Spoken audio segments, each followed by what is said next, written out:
Muy bien, bienvenidos a esta clase de prueba para nuestro curso Pre-Med o de previo ingreso a medicina.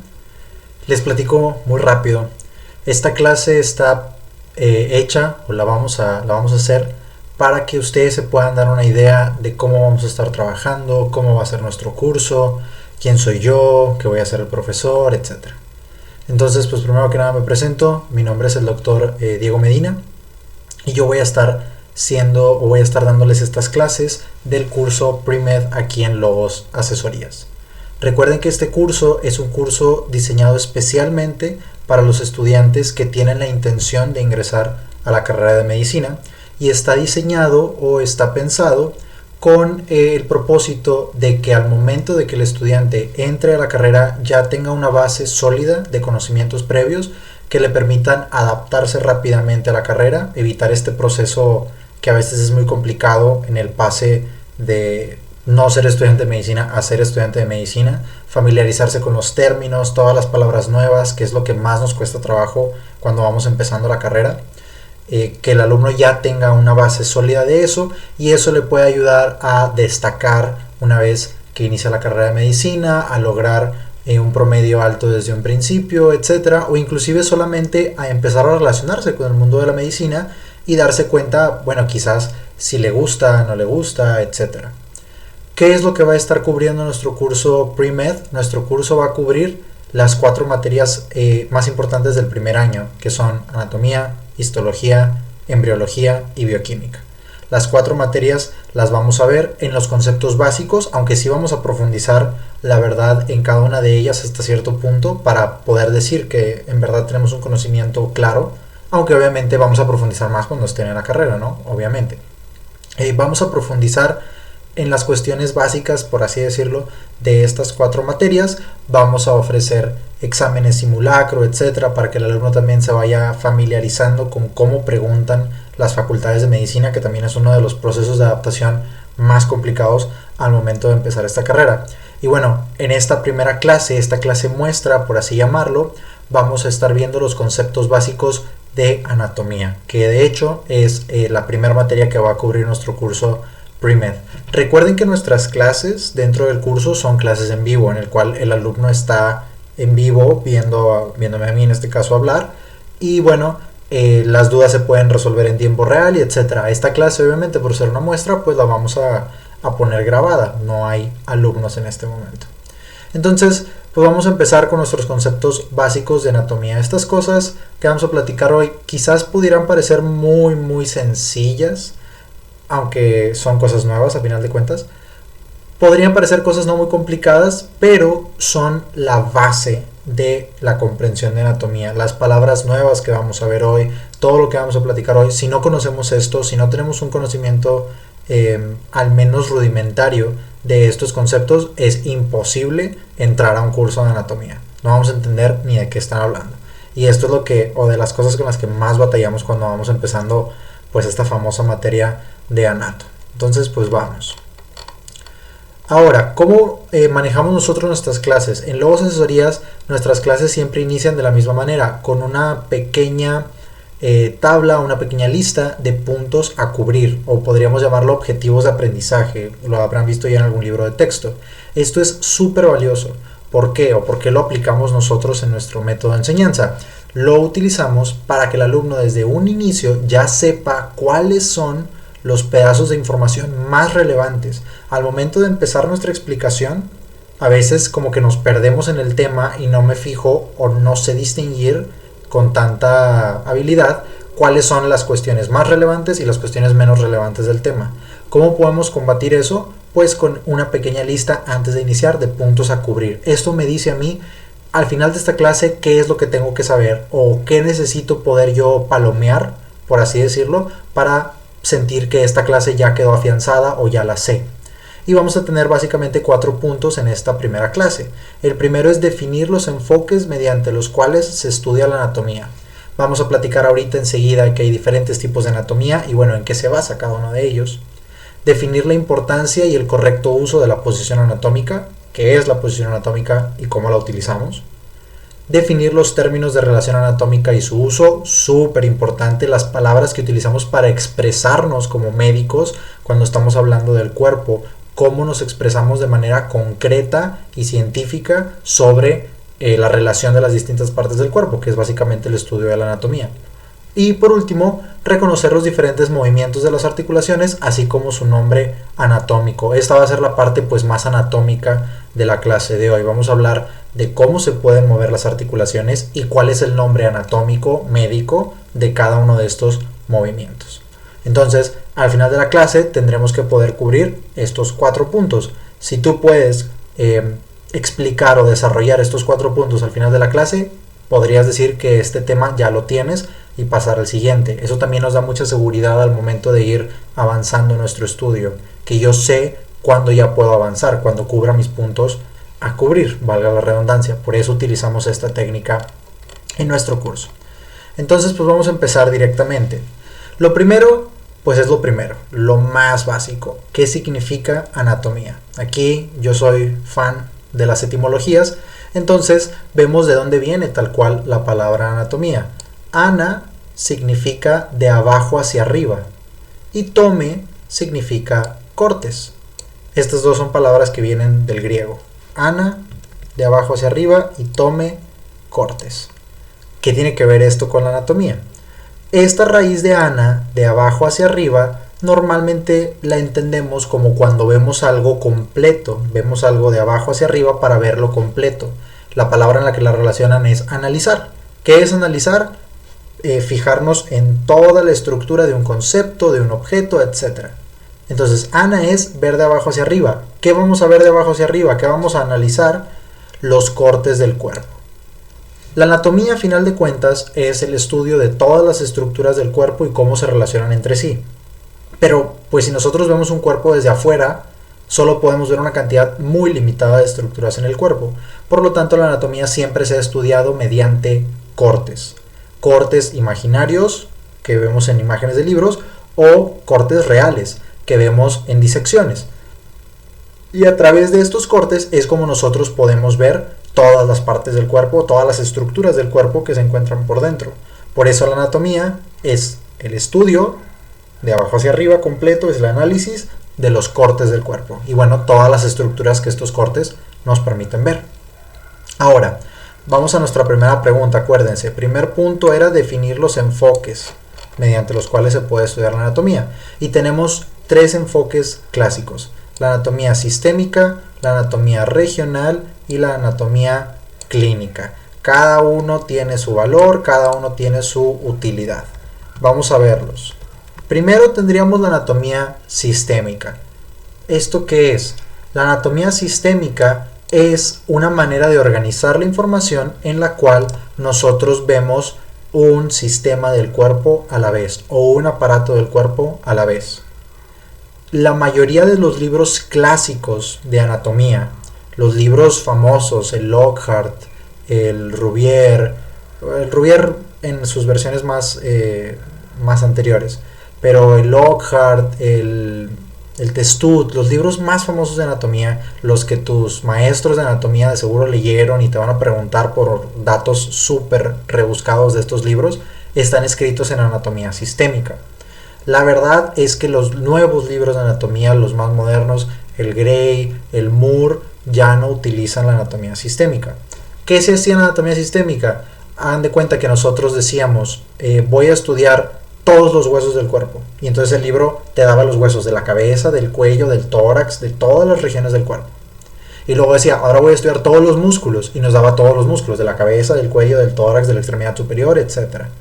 Y entonces, en una sola explicación, vamos a decir, en la explicación de un músculo, el libro se podía pasar de la cabeza al cuello a la extremidad superior. Y la verdad es que esto como que no le daba tan buena organización al libro, porque como que andabas por todos lados y luego te regresabas y luego te volvías a adelantar, te movías mucho de regiones anatómicas. Por eso los libros nuevos ya no están escritos así. Pero como les digo, el valor de la anatomía sistémica es que los libros clásicos, los grandes libros de la anatomía, se escribieron en anatomía sistémica. Después tendríamos la anatomía regional. Los libros modernos de anatomía están escritos en anatomía regional. ¿Qué hace la anatomía regional? Que es la que nosotros vamos a ver en este curso, que es la que vamos a ver en casi todas las facultades de medicina. La anatomía regional, como su nombre lo sugiere, agarra una región del cuerpo y dice: voy a estudiar todas las estructuras de todos los sistemas que estén en esta región. Vamos a decir, agarro el cuello, que es una región anatómica, y estudio los vasos del cuello, los músculos del cuello, los huesos del cuello, etc. Y luego termino y me voy a la extremidad superior y estudio los huesos, los músculos, los nervios, los vasos, etc. Es una manera más fácil de organizar la información, porque nos mantenemos en una sola parte del cuerpo, en una sola región del cuerpo, hasta que acabemos todo lo que hay ahí y luego avanzamos. A diferencia de la sistémica, que se iba por sin ningún lado, ¿no? Por eso los libros modernos están en anatomía regional. Es la que vamos a encontrar en casi todos lados, es la que vamos a platicar nosotros, es la que seguramente vas a platicar en tu facultad de medicina. Y después de esto tendríamos la anatomía clínica.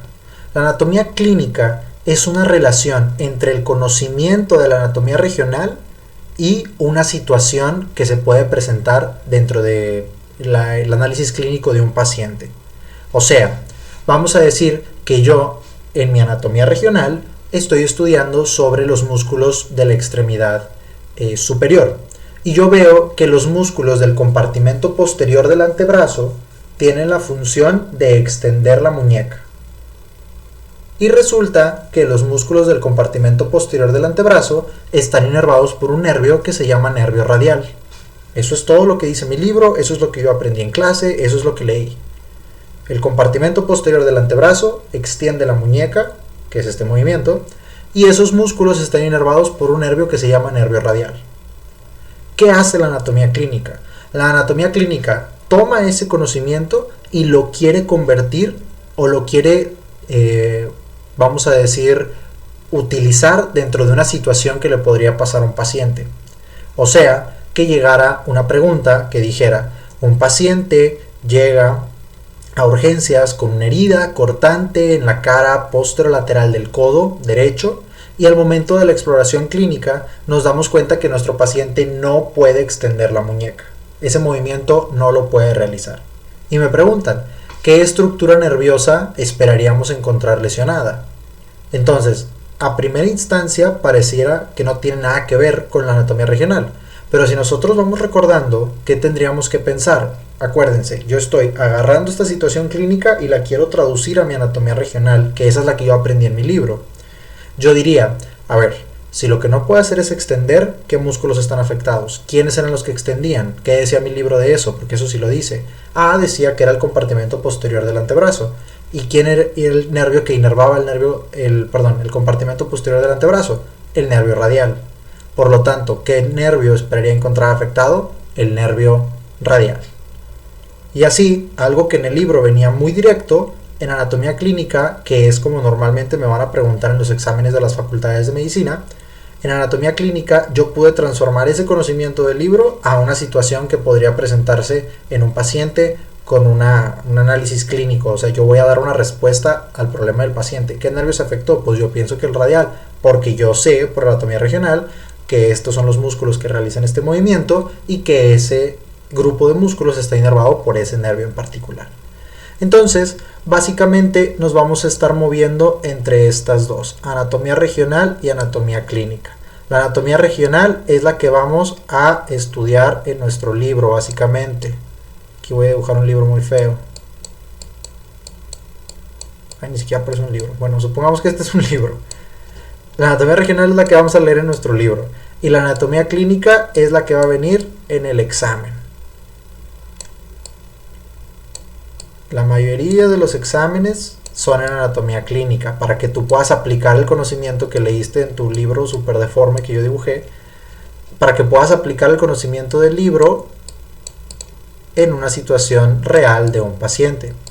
Entonces, en eso nos vamos a enfocar cada que nosotros tengamos alguna prueba, algún quiz, algún examen simulacro, etc. Pues obviamente las preguntas van a ser parecidas a las que te vas a encontrar en la facultad de medicina que estés. O sea, las preguntas van a ser de anatomía clínica y nuestras explicaciones de anatomía regional. Con la práctica de exámenes y de pruebas y demás, es como vamos a lograr que se desarrolle nuestra habilidad de yo ver una situación clínica y fácilmente poderla relacionar con mi conocimiento regional y así llegar a la respuesta correcta. Muy bien. Esos entonces ya sería los primeros o el primer punto de nuestros puntos a cubrir. Ya sabemos cuáles son los 3 enfoques de la anatomía. El enfoque sistémico, cada sistema uno por uno, pasándonos de región a región. O sea, yo veo todos los huesos de la cabeza hasta el pie, pasándome por todas las regiones en una sola explicación.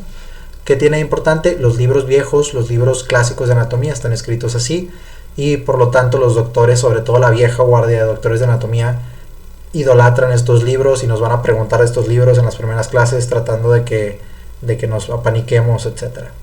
La anatomía regional es primero una región con todos los sistemas que pueda haber ahí, vamos a decir el tórax, los vasos del tórax, las vísceras del tórax, los huesos del tórax, los músculos del tórax, todo lo de esa región hasta movernos a la siguiente. El valor es que los libros de anatomía modernos están escritos en anatomía regional. Lo más seguro es que cuando estés en medicina estudies anatomía regional. Y la anatomía clínica es el conocimiento anatómico aplicado a una situación que se presenta en un paciente. ¿Qué es lo importante de la anatomía clínica? Es la que va a venir en el examen. En el examen de la facultad en la que estés va a ser anatomía clínica y obviamente tenemos que saber relacionar eso con la anatomía regional que aprendimos en nuestro libro. ¿Cómo vamos a lograr eso? Con la práctica de cuestionarios. A final de cuentas, relacionar la clínica con la regional es una habilidad que se desarrolla con la práctica y eso es lo que vamos a estar practicando nosotros en nuestros cuestionarios, actividades y demás. Muy bien, ahora sí vamos directamente a algo más anatómico. Vamos a hablar de la posición anatómica. Aquí tenemos 3 preguntas clave. Esta última la vamos a contestar un poco más extenso, pero tenemos 3 preguntas clave para ubicarnos en qué es lo que quiero saber y cuál es la respuesta a esto. Lo primero es cómo se define, o sea, qué es literalmente la posición anatómica. Aquí tenemos una definición muy concisa: la posición en la que el médico visualiza el cuerpo del paciente independientemente de la que éste ocupe en ese momento. Este acento se coló ahí, no va. Ah, no, ese no. Aquí, este no, aquí. Ignórenlo. De la que éste ocupe en ese momento. ¿A qué me refiero con esto? Imagínense que yo fuera un paramédico y llamo a un hospital porque acabo de recoger a un paciente en la calle y les quiero explicar, y lo voy a llevar a este hospital y les quiero explicar por adelantado qué es lo que va a llegar para que se puedan preparar de manera adecuada. Y supongamos que este paciente lo atropellaron y por lo tanto quedó boca arriba. Él salió proyectado después del impacto de ser atropellado y quedó boca arriba tirado, con las piernas hacia arriba y la cabeza hacia abajo, o sea, quedó al revés el paciente. Cuando yo le llame por teléfono al hospital, yo no puedo empezar a decir que el paciente, vamos a suponer que el paciente tiene una herida en el muslo derecho. Recuerden que el paciente tiene los pies para arriba y la cabeza para abajo, por cómo quedó del choque o del atropello. Yo no podría decirles a los del hospital, oye, ¿sabes qué? El paciente tiene una herida por encima de la cadera. Técnicamente, ¿el paciente tiene una herida por encima de la cadera? Pues sí, porque como el muslo está arriba de la cadera, porque el paciente está con las patas para arriba y la cabeza para abajo, pues entonces técnicamente sí la herida está por encima de la cadera, porque el paciente está volteado. Pero en el hospital no están viendo al paciente. O sea, ellos no se van a imaginar que está volteado. Y el paramédico obviamente no va a perder tiempo en decirles, es que fíjate, está volteado, de hecho tiene una pierna para arriba y la otra para abajo y tiene como que la cabeza volteada para acá. No se lo van a imaginar en el hospital. ¿Qué es lo que hacemos? Nosotros decimos, cada que vayamos a hablar de anatomía, vamos a imaginarnos que la persona está en una posición.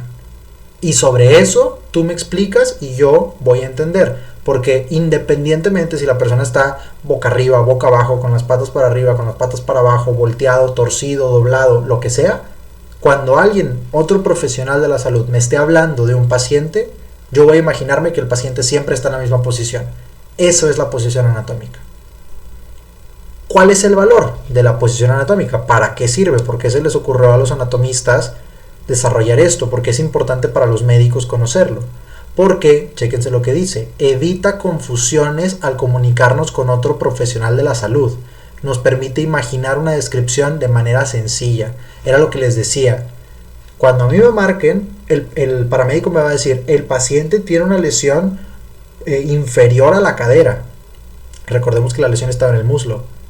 Técnicamente la lesión está por arriba de su cadera, porque el paciente está con las piernas para arriba. Pero como yo siempre estoy hablando en posición anatómica y la posición anatómica es parado, esta herida que estaría aquí, pues obviamente está por abajo de la cadera, aunque el paciente esté al revés. Siempre me imagino, independientemente de cómo esté, siempre me imagino que el paciente está en esta posición anatómica.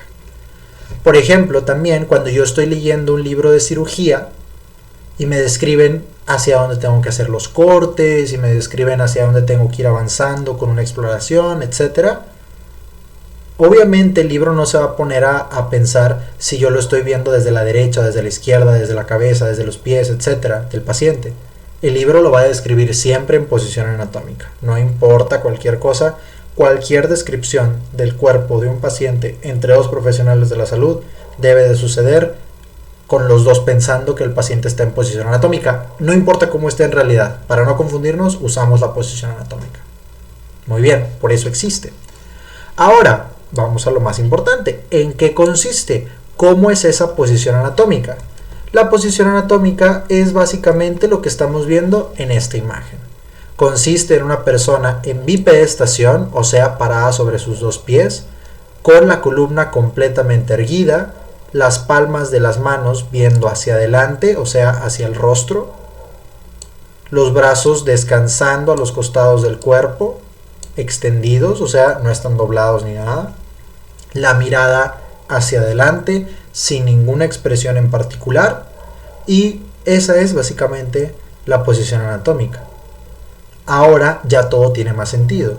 Si yo siempre me imagino que la posición anatómica es en la que está el paciente, siempre va a ser hacia arriba lo que esté con la cabeza, aunque el paciente esté acostado. Siempre va a ser hacia abajo lo que esté hacia los pies, aunque el paciente esté parado de manos. Siempre va a ser hacia adelante lo que esté hacia la cara, aunque el paciente esté de espaldas. Y siempre va a ser hacia atrás, por ejemplo, lo que esté en el dorso de las manos o lo que esté en la nuca, aunque el paciente esté acostado boca abajo. No importa cómo esté el paciente, la posición anatómica siempre va a ser esta que dijimos. Pies juntos, bipedestación, columna erguida, extremidades superiores descansando a los costados del tronco, palmas viendo hacia adelante, mirada hacia adelante sin ninguna expresión en particular. Esa es nuestra posición anatómica. Excelente. Ahora, vamos a ver cómo se pueden hacer los diferentes planos anatómicos. Nosotros dijimos, la anatomía es el estudio de los cortes, es el análisis de los cortes. Entonces, pues vamos a ver cómo se pueden realizar estos cortes. Muchas veces los cortes son imaginarios, porque pues no vamos a estar cortando a todas las personas, ¿no? A veces son reales. ¿Cuándo puede ser un corte real?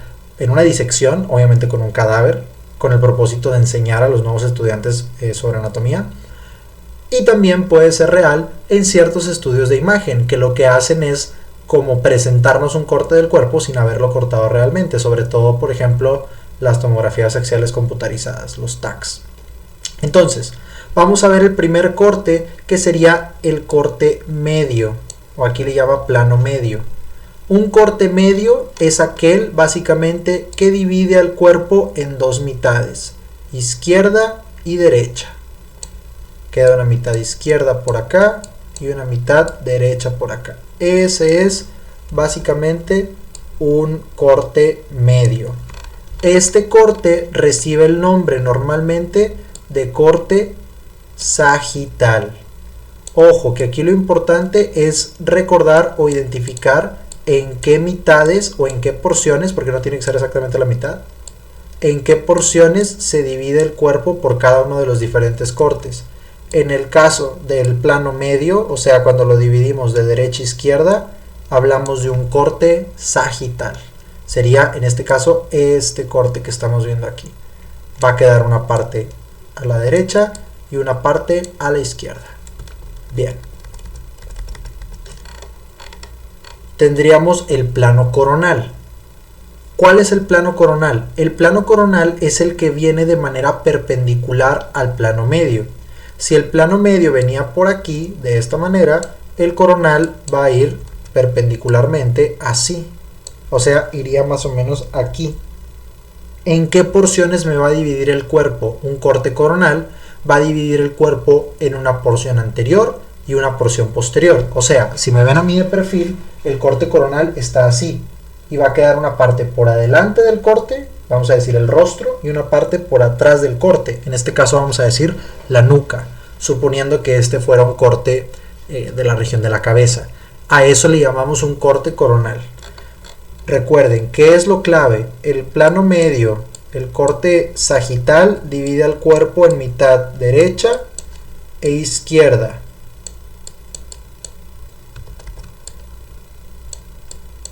Derecha e izquierda. El corte coronal divide al cuerpo en una porción anterior, o sea, lo que está hacia el rostro. Acuérdense que siempre anterior es lo del rostro por la posición anatómica. Anterior y posterior.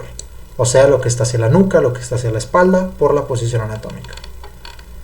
Y por último tendríamos el plano horizontal, que también se le llama corte transversal. El corte transversal, pues es el que vemos aquí, va a dividir el cuerpo ¿en qué? En una porción que queda por arriba del corte, o sea, una porción superior, y una porción que queda por abajo del corte, o sea, una porción inferior.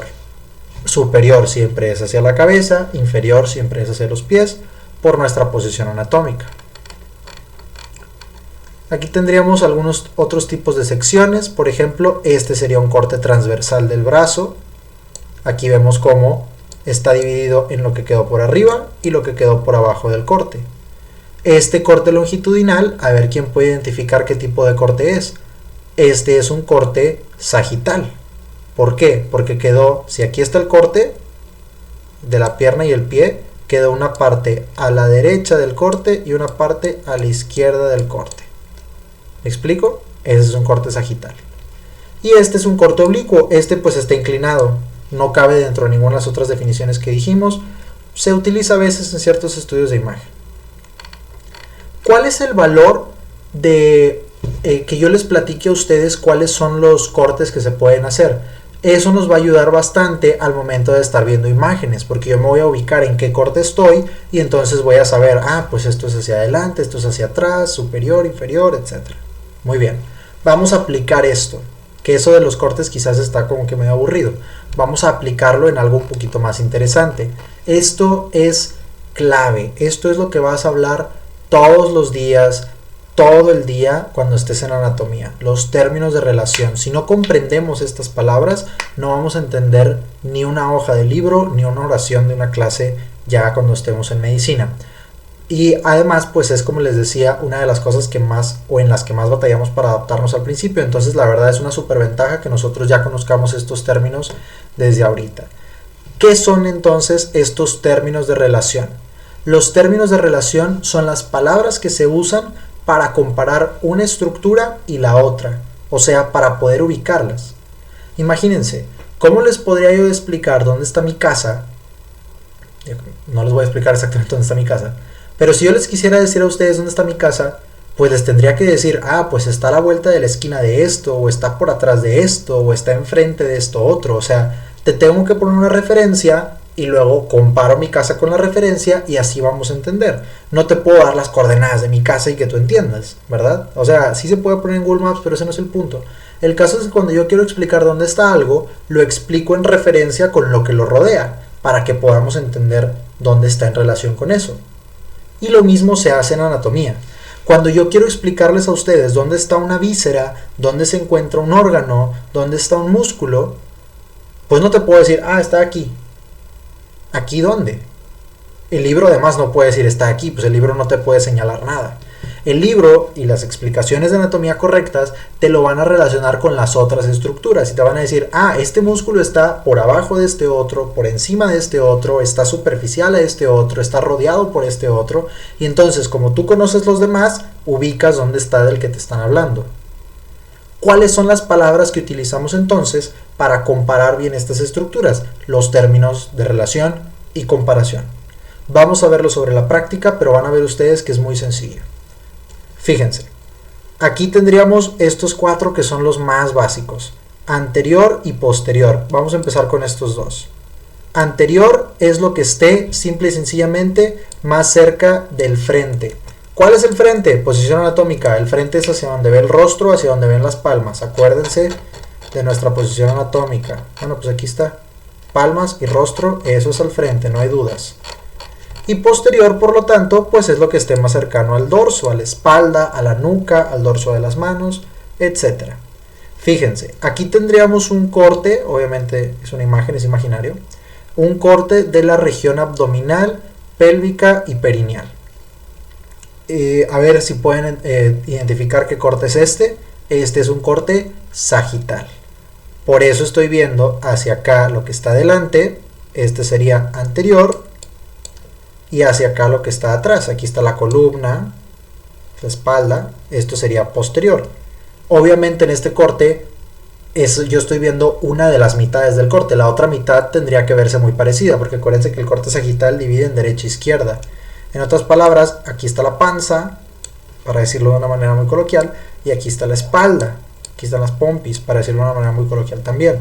Hacia acá sería superior, porque hacia acá estaría la cabeza, y hacia acá, que ya vemos el inicio del muslo, la extremidad inferior, esto sería inferior. Entonces ahí tenemos nuestros términos de relación. Fíjense cómo esto es relativamente interesante, pero en un corte sagital yo no puedo ver ni medial ni lateral.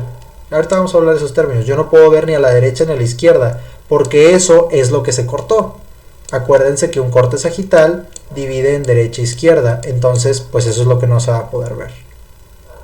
Anterior hacia el rostro, hacia la panza, superior hacia la cabeza, posterior hacia la espalda, inferior hacia los pies.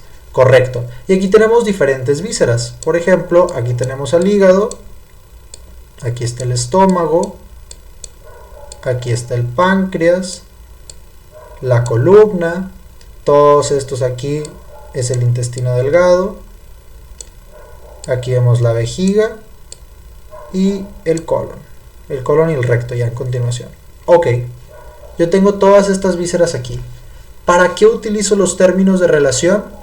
Para comparar una víscera con la otra.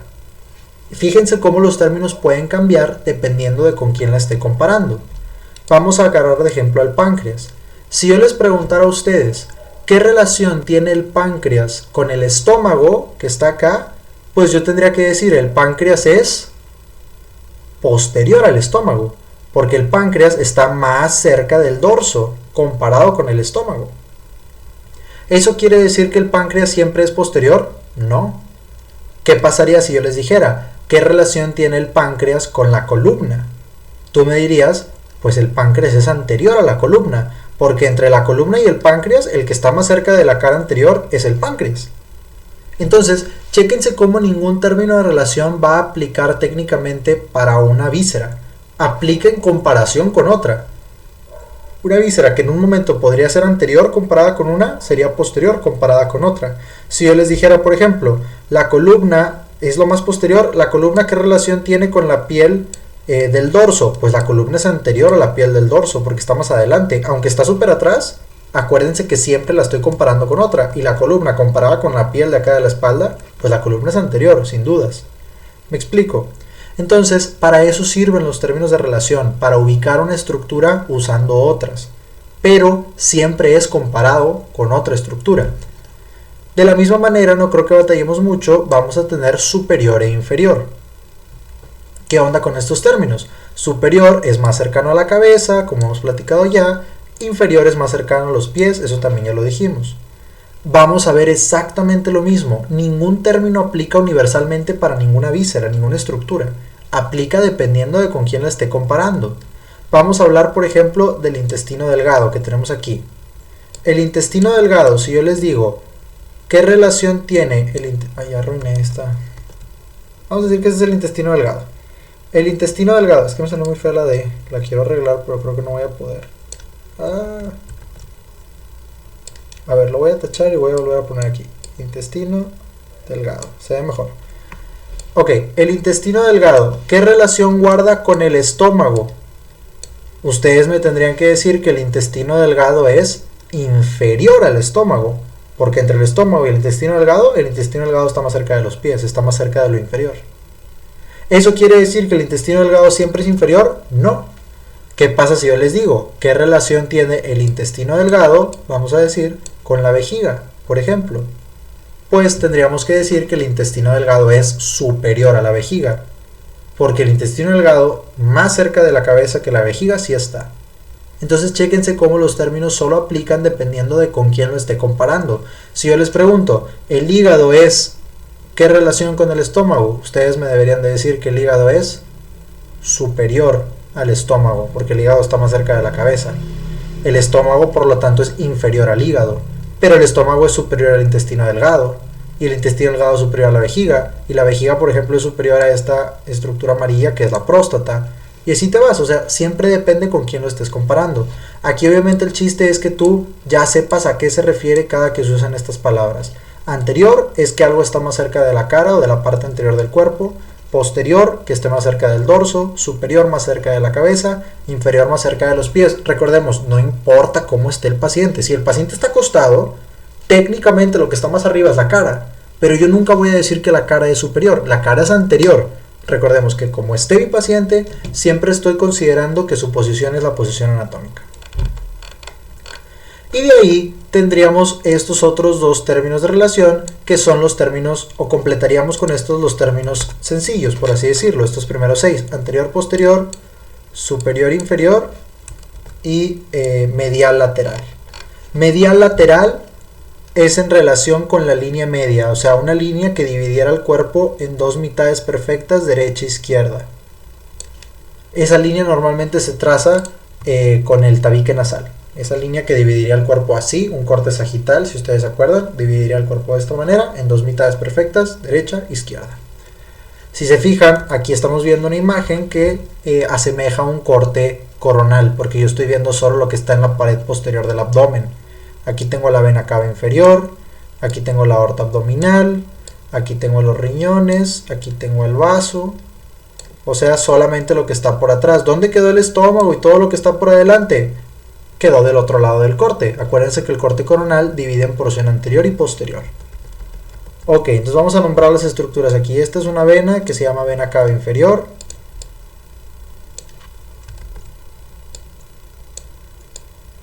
Aquí tendríamos a la aorta abdominal, el riñón izquierdo, el riñón derecho, vamos a decir aquí, el vaso. Ok, bueno, esta estructura que vemos aquí es el colon descendente, también vamos a utilizar este. Ok, con estas nos podemos ubicar bien. ¿Qué términos puedo ver aquí? Aquí veo superior, esto sería más cercano a la cabeza, aquí están avanzando hacia el tórax. Esto sería derecha, superior.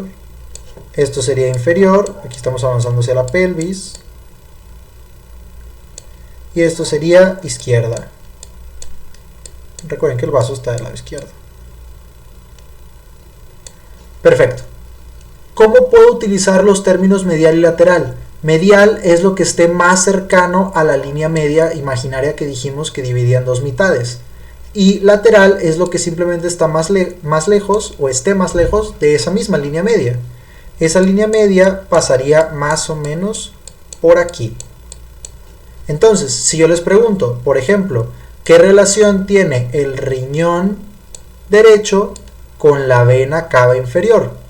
Ustedes me tendrían que decir, el riñón derecho es lateral a la vena cava, porque la vena cava está más cerca de la línea media. ¿Eso quiere decir que la vena cava esté justo sobre la línea media? No, solo quiere decir que está más cerca que el riñón. Acuérdense que siempre es una comparación entre dos estructuras. Pero ¿qué pasaría, por ejemplo, este músculo que está aquí afuera, es el diafragma? ¿Qué pasaría si yo les dijera, qué relación tiene el diafragma con el riñón derecho? El diafragma es lateral al riñón derecho, porque ahora el riñón técnicamente está más cerca de esta línea que el diafragma. O podría decir, el riñón es medial al diafragma, porque el riñón está más cerca de la línea media que el diafragma. ¿Me explico con esto? Entonces quiero que quede muy claro que los términos de relación y comparación siempre son, pues eso, siempre son comparándose. Nunca van a ser como que un término aplique siempre para una víscera, siempre va a depender de con quién la estoy comparando. Y aquí pues también podemos usar superior e inferior. Por ejemplo, el vaso, yo podría decirles que es superior al riñón izquierdo.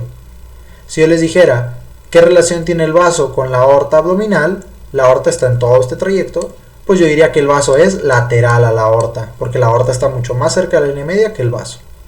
Muy bien, creo que esto está relativamente sencillo, pero créanme que es súper clave para entender las clases de anatomía bien. Estas palabras deben de ser, o sea, deben de usarlas ustedes de manera natural, deben de saber exactamente qué significan sin ningún tipo de problema. Después tendríamos, esos son los 6 términos de relación más importantes: anterior y posterior, superior e inferior, medial y lateral. Ya vimos qué onda con cada uno, yo creo que ya quedamos claros con cada uno. Ahora, estos siguientes términos son un poco más raros, no los usamos siempre, solo pocas estructuras de verdad los utilizan. El primero que tendríamos aquí sería proximal y distal.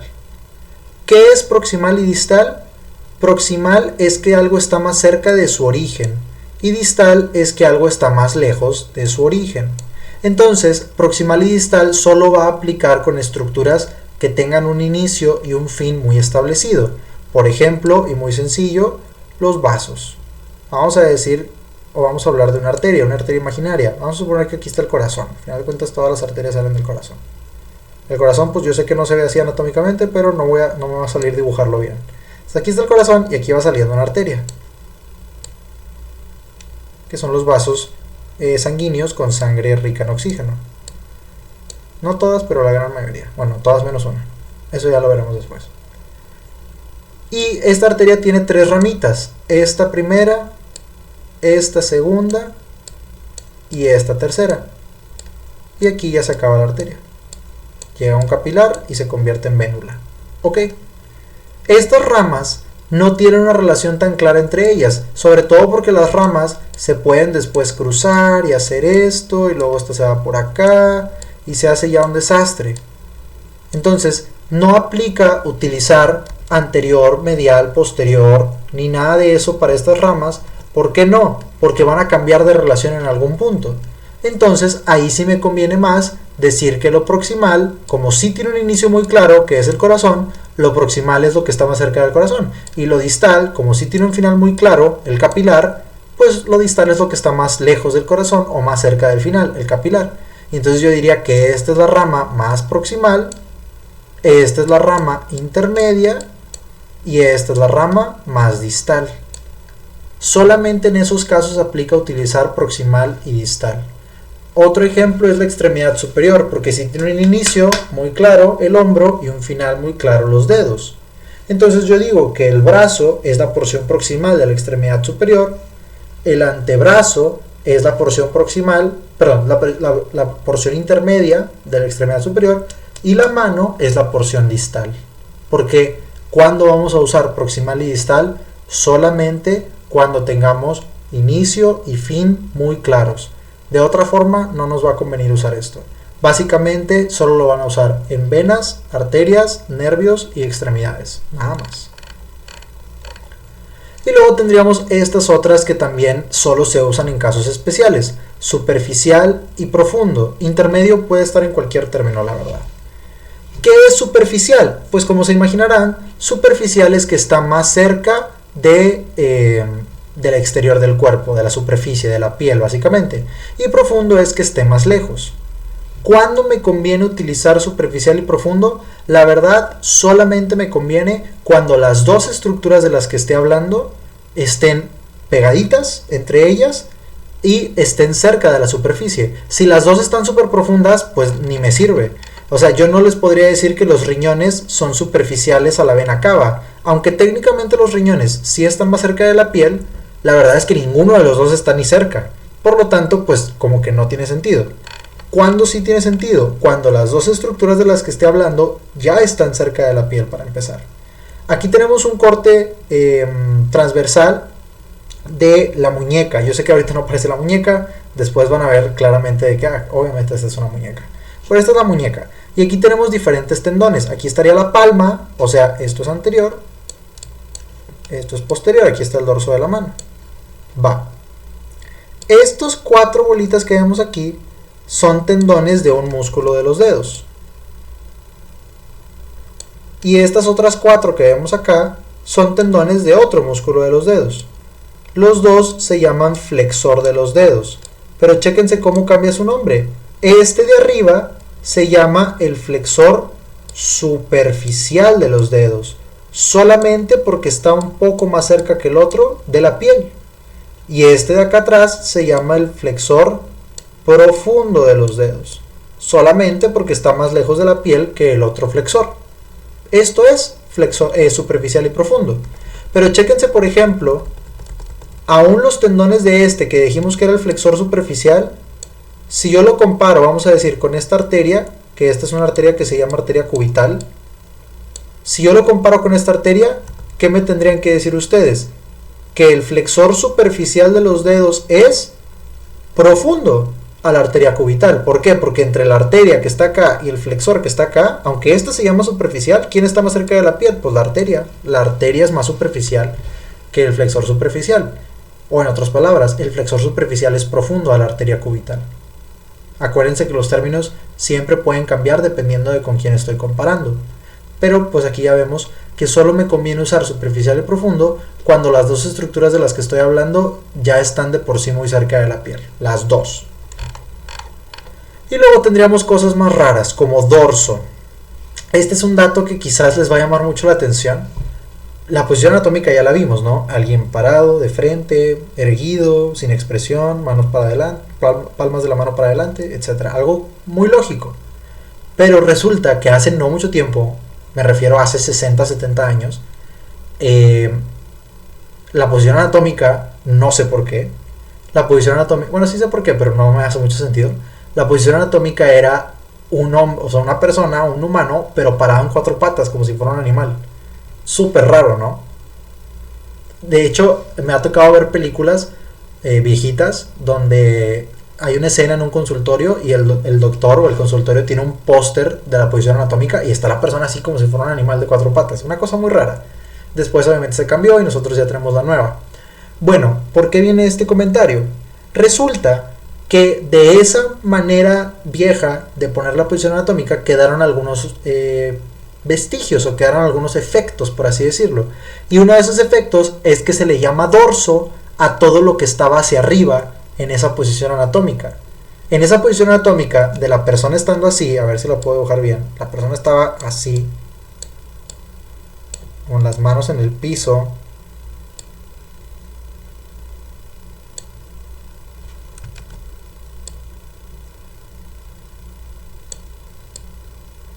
y los pies también en el piso. Todo lo que estuviera hacia arriba se le llamaba dorso. Por ejemplo, la parte de atrás de las manos, fíjense cómo quedaría hacia arriba. Se le llama dorso de las manos a esto, porque la mano estaba así en el piso. La parte que ve hacia arriba del pie, lo que nosotros llamamos el empeine, también se llama dorso del pie. ¿Cómo se le llama toda la espalda, que era lo que estaba más arriba en esa posición anatómica? Se le llamaba dorso, o se le llama inclusive hoy dorso. La lengua, si la cabeza estaba así, o sea, si yo me paro, no me puedo parar ahorita en cuatro patas, pero si me pongo en cuatro patas, suponiendo que mi espalda es lo que está arriba, y saco la lengua, pues la lengua está hacia donde está la espalda. Esa parte de la lengua se llama dorso de la lengua. Entonces, eso se quedó, básicamente. Todo lo que estaba hacia arriba, en esa posición anatómica viejita y rara, se le llamó dorso. Dorso de la lengua, dorso por la espalda, dorso de las manos, dorso de los pies. El dorso de los pies es lo que nosotros le llamaríamos básicamente el empeine. Muy bien. Y por último tendríamos términos de lateralidad. Esa pregunta de que ¿por qué es dorso de los pies? ¿Por qué es dorso de las manos? ¿Por qué es dorso de la lengua? Muchas veces lo hacen los doctores como para sacar de onda a todo el mundo. La razón es esa, por la vieja posición anatómica que ya no se usa. Y por último los términos de lateralidad.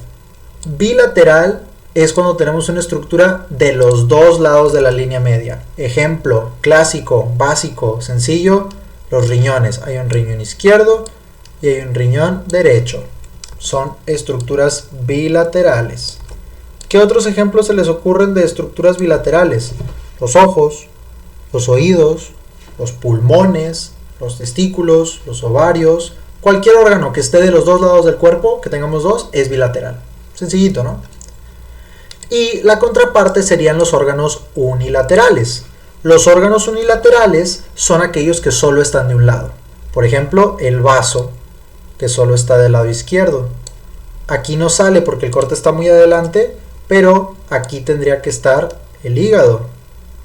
El hígado solo está del lado derecho, es una estructura unilateral. El corazón, que estaría más arriba, estaría por acá.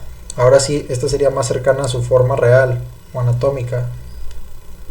El corazón está hacia el lado izquierdo principalmente, es una estructura unilateral. Esto está muy sencillo, ¿no? Después tenemos términos de comparación. Ipsilateral significa que están del mismo lado del cuerpo. O sea, si yo digo, vamos a decir, estoy leyendo una nota de un paciente y me dice que se fracturó la costilla derecha,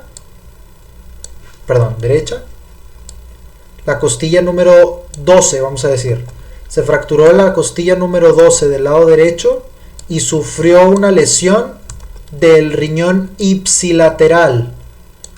¿Qué significaba ipsilateral? Del mismo lado. Eso quiere decir que se fracturó la costilla número 12 del lado derecho y se lesionó ¿qué riñón? El riñón derecho.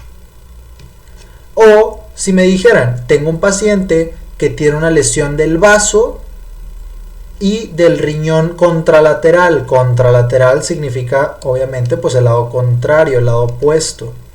Yo tengo que saber que el vaso está solo del lado izquierdo y me dicen que hay lesión del riñón contralateral, pues otra vez es el riñón derecho.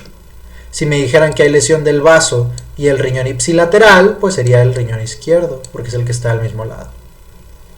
Sencillo. Sencillo, pero es muy útil, es muy necesario además para entender bien de lo que estamos hablando.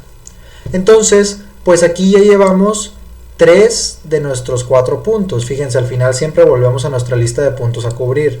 Ya definimos los enfoques mediante los cuales se estudia la anatomía. Ya definimos la importancia de la posición anatómica y cómo es. Y ya definimos los términos de relación anatómica y cómo se utilizan. Este cuarto punto, ¿qué onda? Lo vamos a ver en una clase más adelante. Espero que este video les haya servido para familiarizarse un poco con lo que es la anatomía, con lo que es el estudio de la medicina, cómo la platicamos, cómo la hablamos y pues también cómo lo tratamos nosotros en nuestros cursos aquí en Logos Asesorías, cuál es nuestro sistema, cuál es nuestro enfoque, cuál es mi estilo de dar clase, etc. Entonces, espero que hayan disfrutado la clase y hasta luego.